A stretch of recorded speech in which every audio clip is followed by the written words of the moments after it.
Hey guys, I'm here at the Washington, D.C. location of Viget Labs. Viget Labs is an online business that creates websites for large corporations and small businesses. They'll design your site, they'll create applications, they'll do coding, they do it basically all. So I'm going to go interview Brian Williams, the CEO and co-founder of Viget Labs, and let's go do it.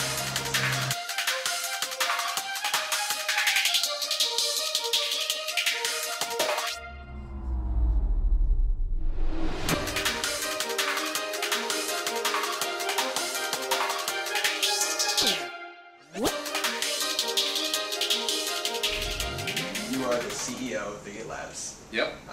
So what exactly does Viget do? So Viget is a full-service web consulting firm. So we do everything from the user experience planning, visual design, software development, and marketing services around launching web properties. And that can be early stage web companies where you've got an idea to build a web product, you hire a Viget team to build it for you. Or if you're a larger established organization, a big brand, what have you, and you need to do something innovative on the web, you would hire a Viget team to do that. So we do a lot of work with early stage funded startups as well as big brands like Puma. We're doing a lot of work with Puma up in Boston right now, which is a lot of fun. Cool. So can you just list some of the clients that you've created designs for, applications? Or Sure. Yeah. So startup clients, some you've heard of potentially, like Squidoo, which is Seth Godin's platform, sort of knowledge sharing platform. We helped build a product called Spoonflower down in Durham, which allows you to upload your own artwork and print it on fabric, custom printed fabric, which is a lot of fun. We're currently working with a startup. It's kind of in stealth mode down in Texas. That's where we're building a platform to essentially allow mobile ordering of food. So some complex software applications on the startup side, and then some of the brands that you've heard of, the traditional brands that we've worked with. I mentioned Puma, National Geographic here in DC, PBS, Choice Hotels. We just recently did a little work for Sundance Institute, kind of trying to help them figure out the ticketing system for the Sundance Film Festival, which is a lot of fun. So really, we don't have a lot of vertical focus. We don't have one type of client that we work with. We kind of, one of the things we like about the way we set up the services is that really any client in whatever industry you're in can benefit from the services that Viget provides. One kind of odd caveat is being in DC or near DC, we don't really do a lot of federal government work. It's mostly commercial. Okay, cool. So how did Viget Labs kind of get started? I understand that you and your brother and your father created it? That's right. So I did, when I was in college at UVA in the mid-90s when the web really started getting going. I was studying engineering, but I was also doing a minor in studio art, and I found the web to be this really interesting intersection between technology and design. And so started getting to know some of the local merchants that were running different shops down in Charlottesville. And I actually built a website for the club lacrosse team, which I was the president of while I was at school. And a couple of the local merchants kind of took notice of that and asked me to build their first websites. So I started to do that, and my dad helped with some of the more complex projects that I was doing while I was at school.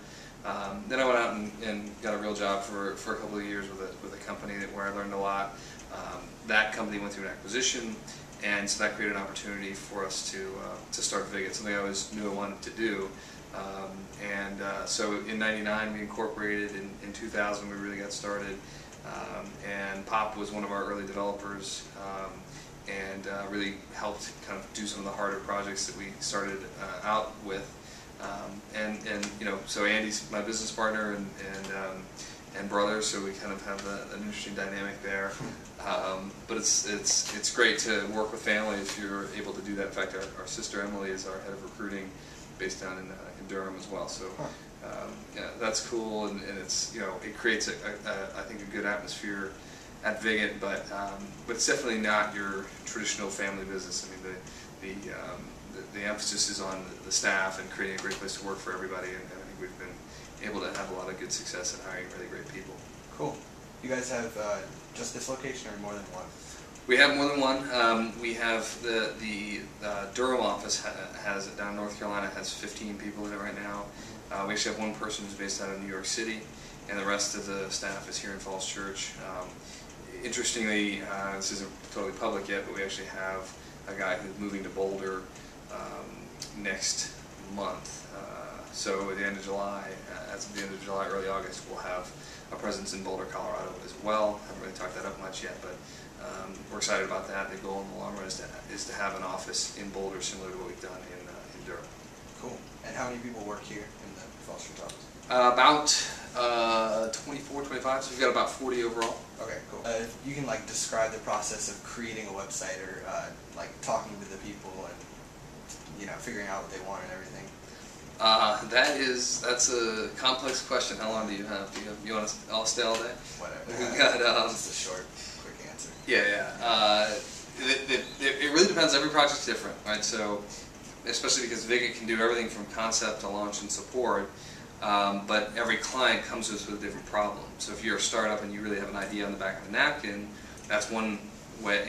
That's one challenge that we face. If you're if you're an established brand and you've already got a bunch of systems in place that we need to integrate with, and you already got a brand and a design direction, and even maybe some idea of how the user experience should be laid out, then it's a different process. So generally speaking, the process is to understand early on the business drivers, what is the business trying to achieve, and what the users are trying to achieve in interacting with the website. And allow that to establish your user experience plan. As much research as you can do up front to define who the users are, what they really care about, is great. And then you basically develop the architecture of the site from a user experience standpoint. So wireframes and sitemaps and user flows, and it's kind of like creating blueprints for a building, right? And then you go into the visual design piece, which is the emotional visual design, the look and feel that gets overlaid on top of the user experience plan, and that's the interfaces that you would interact with as an end user. And then the next level is to actually build the software, implement the technology. Sometimes that's custom software that we would write. Sometimes that's integrating a content management system that's already built. It really kind of depends on what the client's trying to achieve. And then once the technology is implemented, you go through your marketing strategy. It kind of happens throughout, but ultimately you launch a site, launch a product, and then you have to drive users to get there. You do all kinds of QA to verify that the assumptions you made early on were correct, and then you hopefully have the right kind of analytics in place to measure the success of the site, and then you can tweak and tune along the way. And the nice thing about web software is it's very flexible. If you're doing it the right way, you should be able to make changes post-launch, and so you can evolve a product or any website over time. Yeah. So do you have different people here who do different things? Like some people do web design, some people do applications. Right? Absolutely. Okay. Yep. There's as I mentioned, the 4 groups: user experience, visual design, software development, and marketing services. Each area has folks that are dedicated in those areas. We also have project managers to kind of oversee how all that stuff is done, and then kind of operational type folks. And one of the interesting things about Viget is we place a lot of emphasis on kind of cross-team collaboration, and even having broader skill sets and not being overly specialized. So we have people on our visual design team that also participate as front-end developers. And we have front-end developers that are also Ruby developers that work on the back-end code. And we have user experience guys that can participate in other groups. So this concept of adjunct teams that people can participate on really helps us make sure that everybody's able to contribute to projects in whatever way is best for that client. Okay, cool.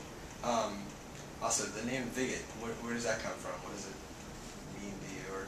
Yeah, it's basically Latin. So the translation is somewhere between vigorous and flourishes, depends on kind of who you ask. But it really comes from the Princeton University motto, which is where Andy went to college and where our dad went to college. And it's funny, it started out as just a placeholder name back when I was in college, something to put on the projects that we were delivering. We always planned to change the name, but we kind of called it Viget forever, and then when we